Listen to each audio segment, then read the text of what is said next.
What's up mga kapulido, Genix Motor Parts. Welcome po pa din sa panibagong video ng tips tutorial para sa mga nagdi-DIY. So may tuturo lang ako kung paano natin tatanggalin itong bearing kung sakaling DIYers ka, wala kang welding, wala kang bearing puller. Bigyan ko yung tips para matanggal natin to na basic lang, mura lang, di ka mapapagastos, di ka magpapamachine shop. So watch nyo lang mga kapulido, let's go. Yan, simple lang naman yung tuturo ko sa inyo. Napakadali lang na ito. Tatanggalin lang natin ng walang kahirap-hirap at walang kagastos-gastos masyado.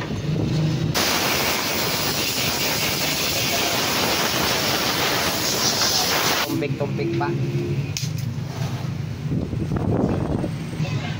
So, kailangan mo lang naman tinapay at saka rod na sasakto dun sa butas ng bearing sa gitna. Dali lang to mga kapulido. Papakainin mo lang para hindi masayang yung tinapay kasi ipapakain mo rin. Hindi mo siya itatapon, ipapakain mo. Papakain mo sa bearing. Ganyan lang. Pokpok.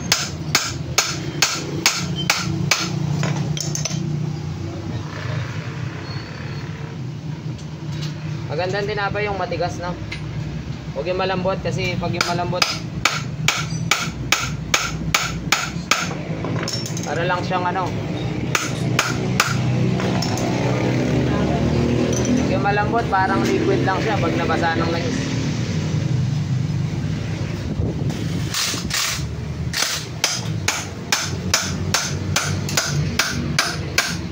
Kailangan na makuha yung radius yung sakto dun sa ano, sa butas ng bearing. So yan, tsaga-tsagain lang na ano. Wala akong no choice kaya itong sakat ko yung gamit ko, masira pa yata ito na ito. Wala akong mahanap na eksakto eh.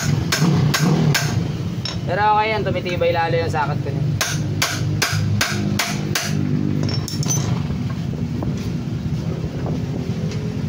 So yan, tsaga-tsagain mo lang, sisiksikin mo lang kasi yung tinapay magsisilbi magtutulak pabalik sa bearing. At i-fast forward na natin yan, sayang ang film. Lumipat kami ng pwesto kasi yung kanyang likod is ganyan. So ikakalsa namin sa bakal. Kung mapapansin nyo, medyo umangat na ako. Kuys! Buti na lang nandito si Kuys, nagiging videographer. Lapit na mo, Kuys. Yan ha. Malabog yung boss, passlight ka. Hala, lobat na. Flashlight tayo. Ano eh? Oo. Stay. Yan ha. Lobat na yung cellphone ko eh. Ayan o, kita niyo yan? O. Ayan o. Ayan o, bali yung tinapay, tinutulak niya pataas dahil galing siya sa baba. Napapersa siya papasok. Tinutulak niya pataas yung ating bearing.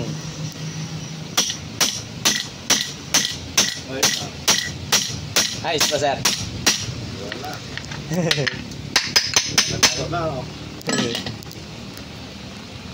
Umangat na oh.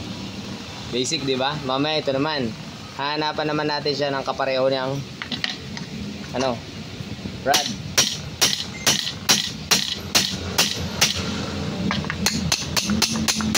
Let's get dyan.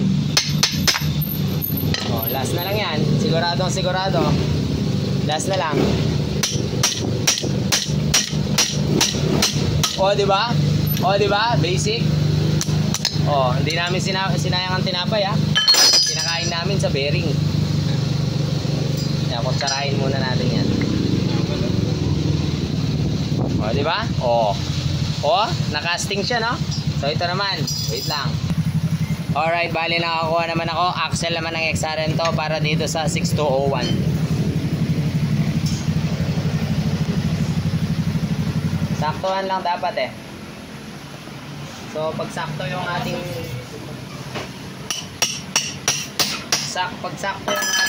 rod, yung tinapay hindi siya tatakas sa gilid ng rod.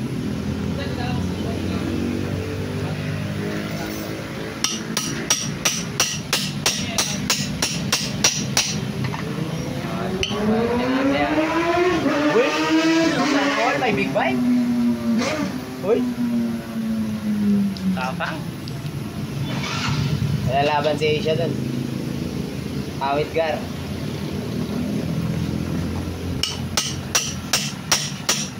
Uy, umangat na ng konti. Tigas. Umangat na ng konti, gar. Yung 5 pisong tinapay, di pa naubos.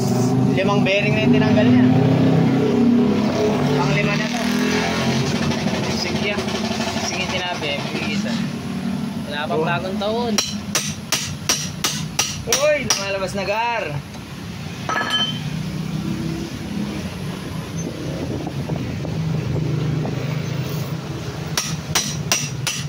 Basic na.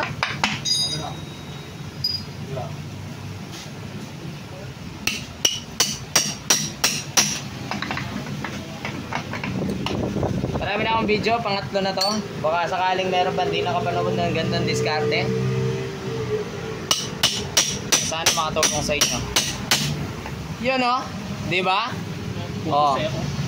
May puto seko ka na. Pwede mo pang kainin yung tira kung di ka nandidiri sa grasa. Alright.